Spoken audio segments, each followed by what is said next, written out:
Alors,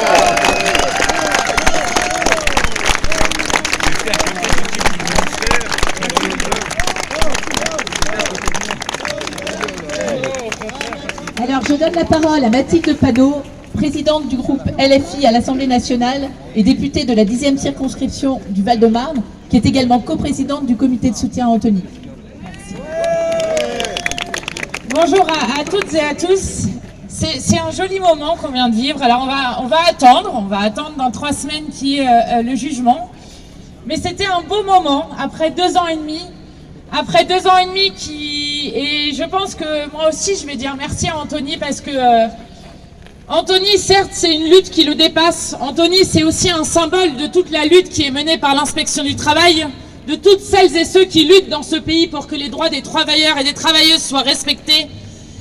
Mais Antony, c'est aussi lui qui a été en première ligne avec la souffrance de sa famille, de savoir s'il devait vivre à 200 km de chez lui pour aller travailler, puis d'être muté dans un autre département. C'est la souffrance d'avoir été sous pression continue pendant plusieurs mois et plusieurs années. Et donc ça fait du bien, ce moment qu'on vient de vivre dans le tribunal. Et moi je voudrais remercier particulièrement Antony parce que c'est parce qu'il y a des gens qui restent debout, qui refusent de plier, que derrière tant de gens ont du courage pour ensuite lutter et se battre. Et je crois que ce qui est en train de se passer, le rassemblement que nous faisons ici est un rassemblement qui est important. Parce qu'il est insupportable quand Olivier Véran explique qu'il a menti sur les masques, que Antony Smith reste sanctionné pour avoir juste demandé la protection des salariés, et notamment d'aide à domicile qui était directement en lien avec des personnes les plus fragilisées.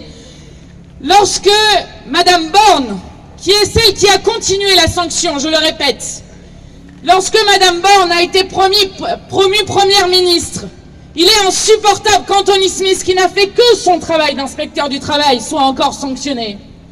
Lorsque Madame Pénicaud, que le gouvernement a osé proposer au Bureau international du travail comme notre candidate pour représenter notre pays, eh bien lorsque Madame Pénicaud est présentée à l'Organisation internationale du travail alors qu'elle a violé directement une des règles d'indépendance, et ça a été rappelé à ce moment dans le tribunal, elle a violé une des règles de l'indépendance de l'inspection du travail qui est inscrite dans les règles de l'Organisation internationale du travail. Eh bien c'est grâce à la mobilisation d'Antony Smith et de tant d'entre nous qui sommes autour de lui depuis maintenant 2 ans et demi qu'elle a été battue à ce poste-là. Et donc il est insupportable que, alors que ce gouvernement a menti sans vergogne, alors que ce gouvernement met en danger impunément les gens, et on le voit encore maintenant avec des services qui sont fermés l'été, qui ne peuvent pas accueillir des personnes lorsqu'elles sont en danger, notamment avec les services d'urgence fermés.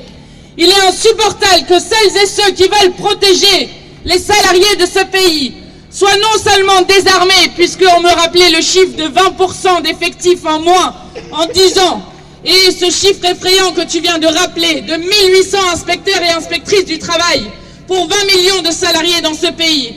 Eh bien, si nous sommes là, c'est pour réaffirmer que, oui, nous voulons que toutes les sanctions soient levées sur Antony Smith, et c'est quand même bien parti, on croise les doigts.